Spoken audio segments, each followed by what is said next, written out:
तो hello guys, बाकी Hanuma season 4 episode 9 के शुरुआत में हम देखते हैं यूजिरो हानेयामा से कहता है हम बहुत समय से साथ में चल रहे हैं, तो मुझे लगता है कि हमें इस लड़ाई को अभी शुरू कर देना चाहिए। तो ये सुन के हानेयामा कहता है तुम ठीक कह रहे हो, चलो तो इस लड़ाई को शुरू करते हैं। मगर तभी वहाँ पे एक लड़का आता है जो यूजिरो हन्मा से उसका ऑटोग्राफ मांगने लगता है। पर जैसे यूजिरो उस लड़के की ओर देखता है तो वो डर के मारे कांपने लगता है और अपने पैर में सुसु कर देता है। मगर तभी यूजिरो उस कार्डबोर्ड में अपनी उंगली घुसा देता है और उसके 4 टुकड़े कर देता है।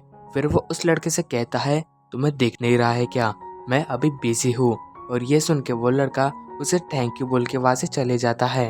एंड वही हम देखते कि उस लड़के के दोस्त उससे कहते हैं क्या बात है, तुमने यूजिरो हन्मा से बात की? तो वही हानेयामा भी हंसते हुए कहता है लगता है तुम्हें दूसरों को ऑटोग्राफ देना पसंद नहीं है।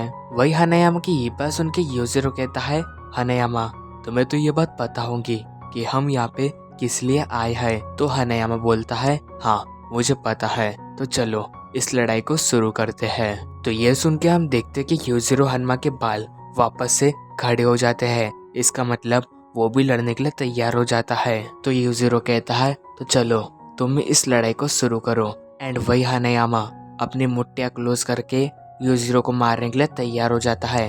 फिर तभी से शिफ्ट होता है। हम देखते कि मियामोटो मुसाशी उठ चुका होता है और उसने साबुको के चेहरे को पकड़ लिया होता है, जिसके बाद वो साबुको को उन डॉक्टर्स के ऊपर फेंक देता है और वही वो सब गिर जाते हैं। तो जैसे ही डॉक्टर जोन्स मुसाशी को देखता है वो वहां से गायब हो जाता है और उन सबके पीछे आ जाता है। मुसाशी उन लोगों से कहता है मुझे सच सच बताना तुम लोग कौन हो और मैं यहाँ पे कैसे आया।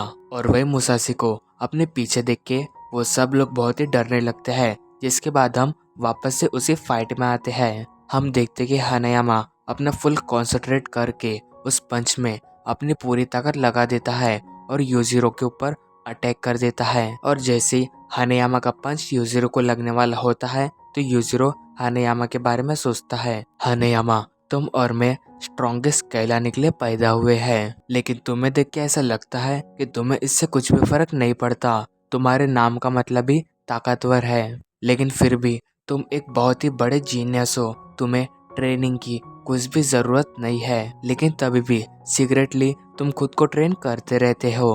तुम्हारा ये पंच आम पंच नहीं है, मुझे इसमें कुछ भी कायरता नहीं दिखाई देती है। तुम्हें ऐसा लग रहा होगा कि इस पंच से मुझे कुछ हो सकता है, लेकिन तुम गलत हो।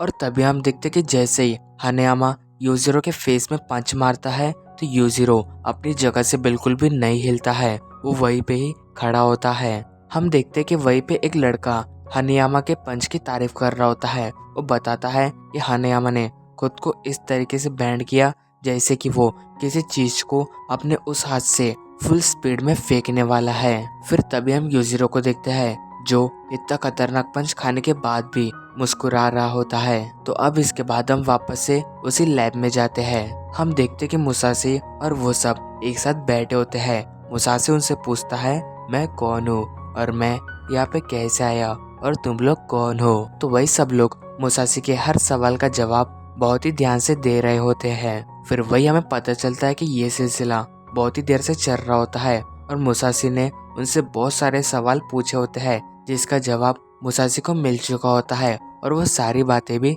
समझ चुका होता है। तो अब तोकुगावा मुसाशी से कहते हैं अभी तक हमने आपको जितने भी बातें बताई है वो उतनी इम्पोर्टेंट नहीं है, लेकिन मुझे आपसे एक बहुत ही इम्पोर्टेंट बात करनी है। मैं जान चुका हूँ कि आप मियामोटो मुसाशी हैं और उससे ज्यादा हमें कुछ नहीं चाहिए। मियामोटो मुसाशी, मैं चाहता हूँ कि मैं आपको लड़ते हुए देखूं। तो तोकुगावा की ये बात सुन के मुसाशी कहता है हाँ मैं लड़ना चाहता हूँ, लेकिन इस तरीके से मैं नहीं लड़ सकता। जिस पे हम देखते कि तोकुगावा मुसाशी को कुछ कपड़े पहनने को दे देता है। हम देखते कि मुसाशी जैसे ही उन कपड़ों को वहाँ पे पहन के आता है वो बहुत ही कूल दिख रहा होता है। और इसी के साथ हमारा ये एपिसोड एंड होता है। Thank you so much for watching my video.